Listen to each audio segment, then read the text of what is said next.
nu stăm cu mâinile în sân. Trebuie să facă omul un efort. Și vedem pe Zaheu astăzi, care s-a urcat într-un sicomor, într-un copac, pentru a-L vedea pe Iisus Hristos. Și cine era acest Zaheu? Știți bine, șeful vameșilor. Un om foarte bogat, spune și Evanghelia. Era mic de statură și, sigur, nu putea să ajungă, era mulțime multă. Și atunci a luat el hotărârea să urce în copac să-L vadă pe Iisus. Deși era foarte bogat omul acesta, totuși vrea să-L vadă pe acel sărac din Nazaret, care se bucura de mulțime, care mulțimea mergea după el și spunea că este un om fericit. Și atunci Zaheu se întreba cum să-L cunoască pe acest om, care spunea era și sărac de tot, n-avea nici casă, n-avea nimic. Cum era el? Și Zaheu s-a urcat în acel copac. Însă, vedeți ce facem noi ca să-L întâlnim pe Iisus Hristos. Poate urmăm și noi ca și atunci, în timpul lui Noe, când erau mulțimea maselor, curentul acela în care spune Matei, în capitolul 24, precum în zilele acelea dinainte de potop, oamenii mâncau și beau, se însurau, se măritau până în ziua în care intra Noe în corabe și n-au știut până ce a venit potopul și a luat pe toți. Și astăzi mass media și toate te îndeamnă și să cumperi, să faci, să dregi, să trăiești. Dar trebuie să nu uităm ce este viața, care este scopul vieții. Și atunci trebuie să faci un efort.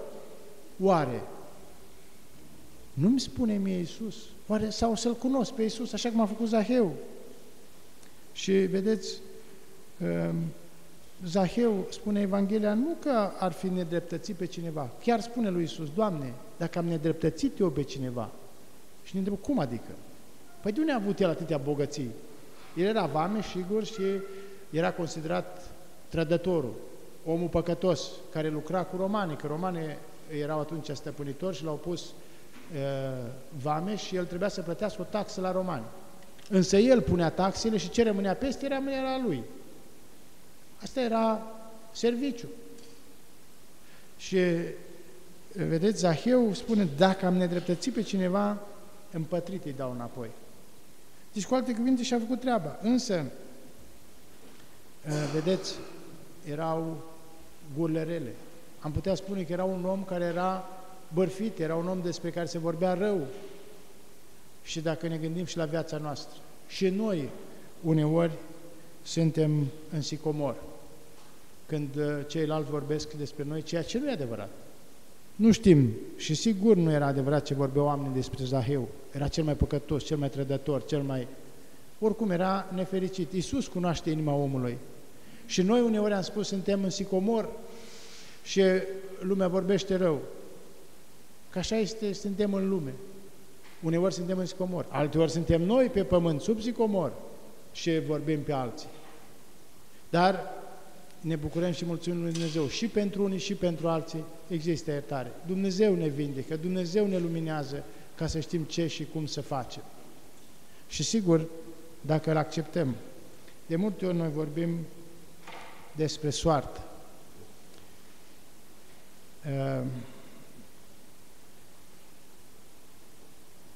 Spunem că așa este soarta, când se întâmplă ceva. Este soarta. Ce să-i faci? Asta e soarta. Oare există soartă? Dacă ar exista soartă, atunci nu mai este libertate. Că orice ai face, tot așa se întâmplă. Oare la Zaheu a fost soarta? L-a însuit în copac? Sau efortul lui ca să-L întâlnească pe Iisus? Nu există soartă. Și soarta, cum este și în popor, este cum și-o face omul. Însă de multe ori omul o ia după fanteziile acestea ale lumii, în care se duce chiar să-ți ghicească soarta. Sunt mulți oameni care spun că îți ghicește viitorul, îți spune soarta. Dar de fapt șterpelesc banii celor naivi. Nu există soartă. Zaheu, așa cum am văzut, era mai marele vameșilor, dar când a auzit că a venit Hristos, i s-a născut dorința de a-L cunoaște pe Hristos. Și s-a urcat în acel sicomor. Și Iisus i-a spus, astăzi vreau să iau masă la tine. Și mai spune Iisus iarăși, astăzi s-a făcut mântuirea acestei case. Și mai sunt exemple în Evanghelie care ne spune astăzi, cum spune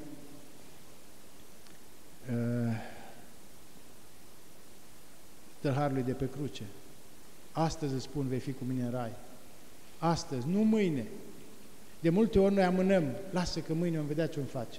Este o amânare care niciodată nu te vei mai întoarce la ea, când amâni un lucru. Astăzi, spune Iisus, astăzi trăiește cuvântul, astăzi trăiește bucuria. Nu amâna pe mâine, că asta e un fel de delăsare. Și Iisus, așa îi spune și lui Zaheu, dacă acea puternică dorință lui Zaheu de a vedea pe Hristos o amâna, era pierdut Zaheu. Dar Zaheu a avut această râvnă și și-a făcut soarta. Omul este cel care își face soarta. Omul este liber să aleagă și când alege, își alege soarta.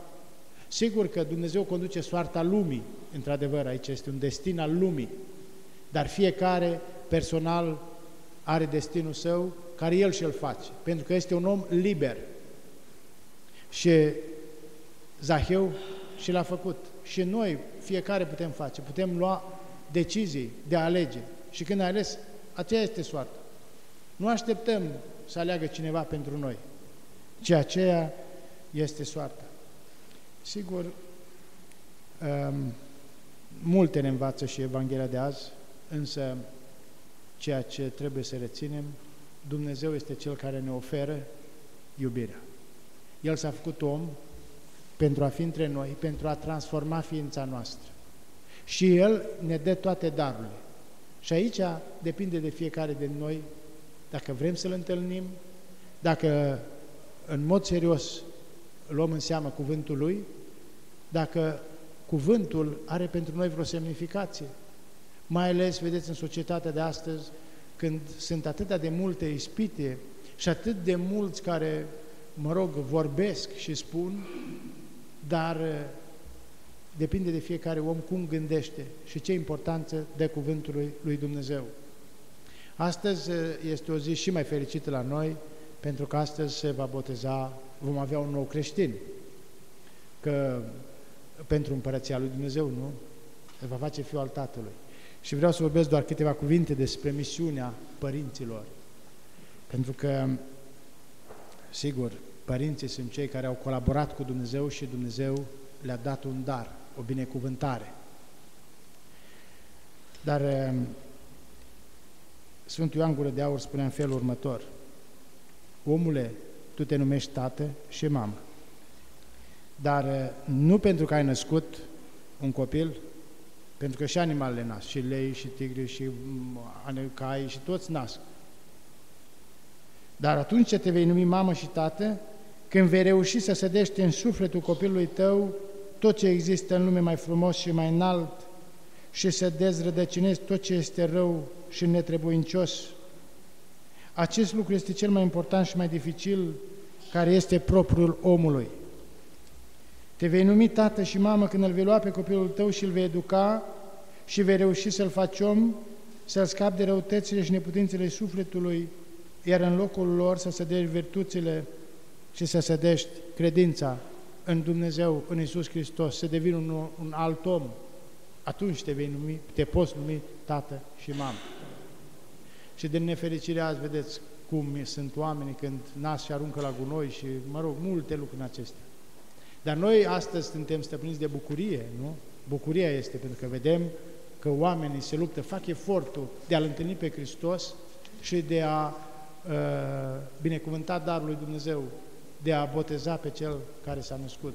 Și atunci când au ajuns aici, aceștia sunt tată și mamă. Bineînțeles, tată crescător, mamă crescătoare, că avem un Tată în ceruri, care este însuși Dumnezeu. Deci, așa cum a avut și Zaheu această dorință, să facem și noi efortul de a-L întâlni pe Iisus Hristos. Acesta este credința. Iisus este și azi aici, este peste tot. Depinde de noi dacă vrem să-L întâlnim și dacă ascultăm glasul Lui și auzim că vrea să vină în casa noastră. Și atunci să-i deschid ușile inimii. Da, Iisuse, imediat, cum a făcut Zaheu, a coborât imediat, poftim, bucuros. Și noi să spunem, da, Iisuse, poftim în casa mea,